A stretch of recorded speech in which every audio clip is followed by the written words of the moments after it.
ইন্নাল হামদুলিল্লাহ সালাতু ওয়াসসালামু আলা রাসূলিল্লাহ আম্মা বাদ।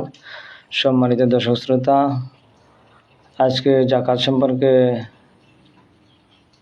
বিস্তারিত একটু আলোচনা করব, আপনারা শুনে নেবেন। যাদের কাছে, যে সমস্ত মালিকদের কাছে যারা বড় বড় খামার বা ফার্ম করতেছেন, গরু, ভেড়া, মহিষ, দুম্বা, বকরি, তাদের উপরে যাকাত ফরজ। এবং কয়টি ভেড়া, দুম্বা, বকরি হলে যাকাত দিতে হবে একটু আলোচনা করে নেই। উট যদি 5টি হয়, কোনো মালিকানাধীন যদি কাহারও উট 5টি হয়, তাহলে তার উপর যাকাত দিতে হবে, সে যাকাত দিতে হবে। 5টি উট হলে একটি বকরি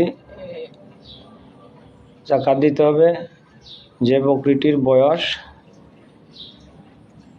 1 বছর শেষ হয়ে 2 বছরে পতিত হয়েছে, 2 বছরে পড়েছে, সেই রকম একটা বকরি আপনি যাকাত দিতে হবে। 2 নম্বরে আসি ভেড়া, বকরি, দুম্বা।